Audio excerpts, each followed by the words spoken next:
উপর আল্লাহ ইচ্ছা যে সেখানে নিয়ে মাত্র 4 দিনের মাথায় এত ভালো একটা হসপিটাল নিয়েছিলাম, তারা বাঁচাতে পারে নাই।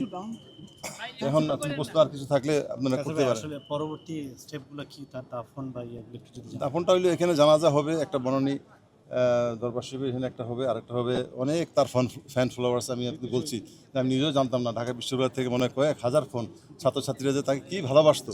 সে যে অল্প সময়ে একটা কন্টেন্ট ক্রিয়েটার হিসাবে একটা ইয়াং ট্যালেন্টেড একটা ছোট্ট মেয়ে এইভাবে যে সে মিডিয়াতে যে এত তার আমি কি বলবো পপুলারিটি পাইছে, এটা কিন্তু আমার জানা ছিল না। আজকে অনেক আমি কিন্তু কাউকে বলি নাই আসার জন্য, অথচ তাকে আপনারা হয়তো দেখেছেন, তাদের অনেক ফ্যান ফলোয়ার্সের মধ্যে আপনারা হয়তো একজন। এই জন্য আমি আই ফিল প্রাউড। তো এরকম সে সে কোনো আসলে মূলত সে কোনো দল করতো না। সে খুব সরল সোজা একটা মেয়ে ছিল। সে অন্যায়ের বিরুদ্ধে মাঝে মাঝে কিছু ভিডিওগুলি করেছে।